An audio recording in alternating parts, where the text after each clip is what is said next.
大家好，今天是2025年3月31日啊。继这个西澳门群聊泄露混乱之后，特朗普总统宣布他不会解雇任何官员，因为该计划呢是在这个应用程序 Signal 上面无意与一名记者分享的。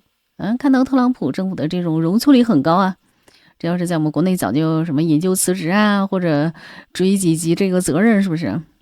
然后美国新闻频道引用了总统的一些尖锐言论，这可能会让他的政府在接下来几天过得不顺。比如说，他继续给泽连斯基气势压碾之后，又对这个普京很生气啊。我们具体来看一下。Tell me he is, quote, pissed off with Russia's President Putin. Is Donald Trump beginning to feel the pressure? You're in no position to dictate. After berating Ukraine's president in the White House, now he's getting angry at Vladimir Putin. Perhaps worried he's being played by the Russian leader, with no ceasefire seemingly forthcoming. Trump is set to call Putin this week in what could be a pivotal few days for his second term. These tariffs will result in over $100 billion. Because Wednesday is so-called Liberation Day, when the US will launch tariffs across the board in what Trump sees as a much-needed shake-up of the global economy.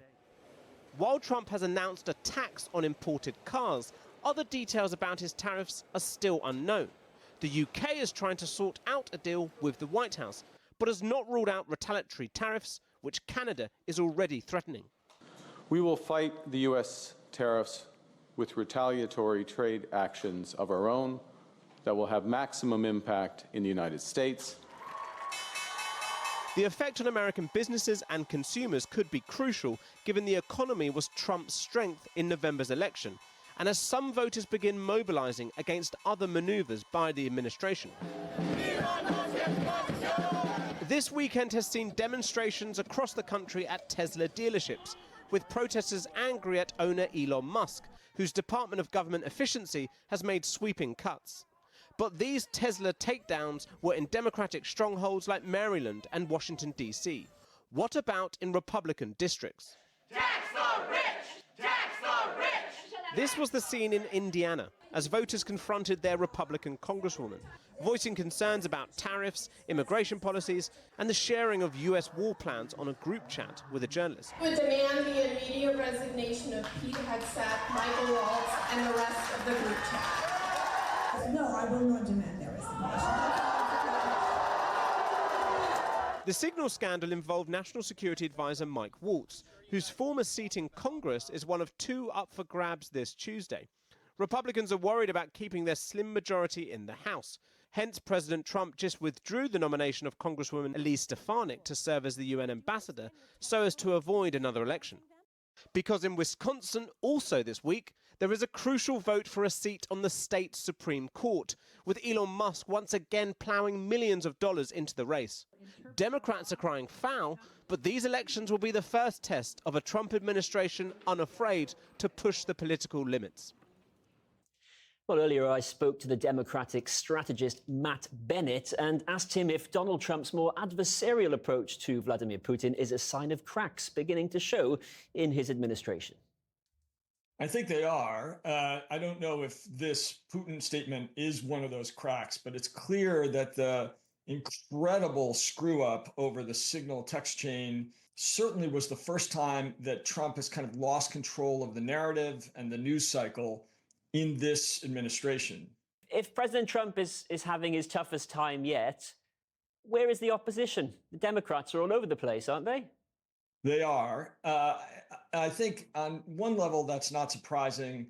We're only 2 months into this, and Democrats have been confronted by dozens and dozens of actions by the president that no one saw coming. I mean, that he would try to take Greenland away from Denmark. No one anticipated that he would be firing people like researchers into cancer. And then the other problem is we don't really have any power. There's only two ways to slow down a president in our system. One is through the courts, and one is basically public opinion. And that has been the place where I think Democrats have been slowest on the uptake. So what, in your view, is the recipe for taking on Trump then that might work for the Democrats? What they really have got to do is separate the signal from the noise, is focus on the things that are going to affect voters in very tangible ways.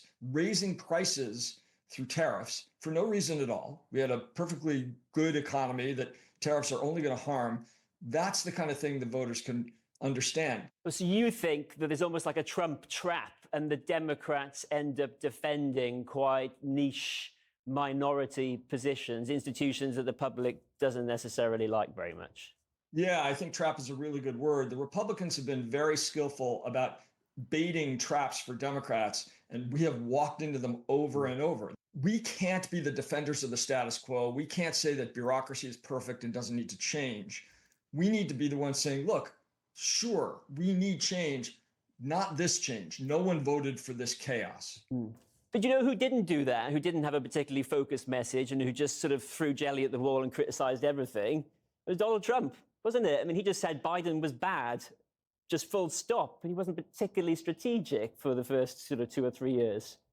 That's true for the first couple of years. But by the time he got to his campaign, his paid ads were incredibly targeted. And that's what we've got to do to him. If we're because he has real vulnerabilities. If we don't exploit them, then we could be right back where we are now.